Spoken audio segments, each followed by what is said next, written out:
Welcome to my YouTube channel. AP ఉద్యోగ పెన్షనర్ల November జీతాలు మరియు పెన్షన్ల తాజా సమాచారం డిసెంబర్ 2 మధ్యాహ్నం 3:30 సమయానికి చూస్తున్నాం. బిల్లుల కదలిక అప్డేట్ గురించి మనం ఇప్పుడు తెలుసుకునే ముందుగా ఫ్రెండ్స్ ఎవరైనా ఇంకా మన ఛానల్ని సబ్స్క్రైబ్ చేసుకోకపోతే వెంటనే సబ్స్క్రైబ్ చేసుకోండి. ఇక వివరాల్లోకి వెళ్ళినట్లయితే చాలామంది మిత్రులు మనకి డిసెంబర్ 7 తర్వాతనే జీతాలు మరియు పెన్షన్లు జమ అవుతాయా అని చెప్పి అడుగుతున్నారు. అటువంటిది ఏమీ లేదండి. దానికి సంబంధించి ఈ సిఎఫ్ఎంఎస్ సైట్ వారైతే వివరణ కూడా చెప్పడం జరిగింది. ఆ వివరణ ఏంటో ఇప్పుడు ఒకసారి చూద్దాం. 2024-25 ఆర్థిక సంవత్సరం బడ్జెట్ అప్లోడ్ చేసే కార్యక్రమానికి సంబంధించి ఒక కీలక ప్రకటన అయితే వెలువడింది.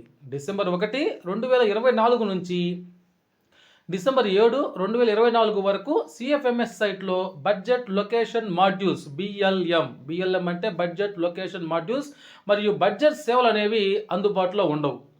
ఈ ప్రక్రియ GOMS number 100 November 30 finance department ప్రకారం అమలు చేయబడుతుంది.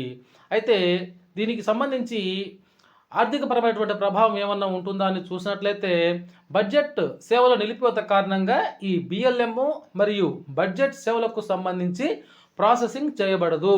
అయితే జీతాలు మరియు పెన్షన్లు భద్రంగా జమ అవుతాయి అని ఇక్కడ వారు మనకైతే స్పష్టంగా కూడా తెలియజేయడం జరిగింది. కాబట్టి జీతాలు మరియు పెన్షన్లు అయితే జమ అవుతాయి. అయితే ఈ ప్రస్తుతానికి ఈ సిఎఫ్ఎంఎస్ సైట్ అనేది పనిచేస్తూనే ఉంటుంది.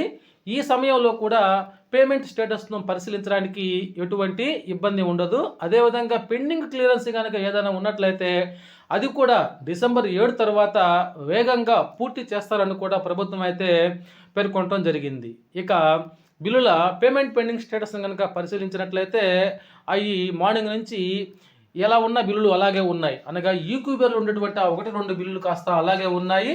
అదేవిధంగా ఉద్యోగులు మరియు పెన్షనర్లు ఉపాధ్యాయులకు సంబంధించినటువంటి ఈ యొక్క పేమెంట్ పెండింగ్ స్టేటస్ చూసినట్లయితే అవి కూడా ఎటువంటి కదలిక లేదు. అవి వెయిటింగ్ ఫర్ ఫండ్ క్లియరెన్స్లోనే ఉన్నాయి. అయితే ఈ బిల్లులన్నీ కూడా ఈ రోజుకి సాయంత్రానికైతే ఖచ్చితంగా జమ కావని చెప్పవచ్చును. ఒకవేళ జమ అయ్యే పనికైతే ఈ పాటికే బిల్లుల్లో కొద్దిగా మూమెంట్ అయితే వచ్చుండాలి. మూమెంట్ రాలేదు కాబట్టి జమ కావని చెప్పవచ్చును. ఒకవేళ అనూహ్యంగా ఏదైనా కదలిక వచ్చినట్లయితే మన ఛానల్లో నేను ఎప్పటికప్పుడు మరలా తెలియపరుస్తూనే ఉంటాను మిత్రులారా.